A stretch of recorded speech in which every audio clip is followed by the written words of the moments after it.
আপনারা সবাই অবগত আছেন যে আমাদের 14 দেবতা মন্দির খয়েরপুরে অবস্থিত।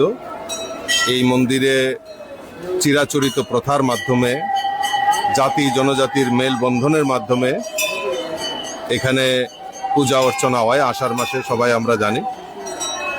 কিন্তু এই মেলাকে সামনে রেখে এখানে জাতি জনজাতির সকল অংশের মানুষের যে পুণ্যার্থীদের যে সমাগম হয়, এটা একটা বড় ঐতিহ্যবাহী আমাদের এই রাজ্যের জন্য এবং গর্বের জন্য। তো আমারও সৌভাগ্য হয়েছে, যেহেতু পার্লামেন্ট চলছে আজকে শনিবার, তাই আসার সুযোগ হয়েছে।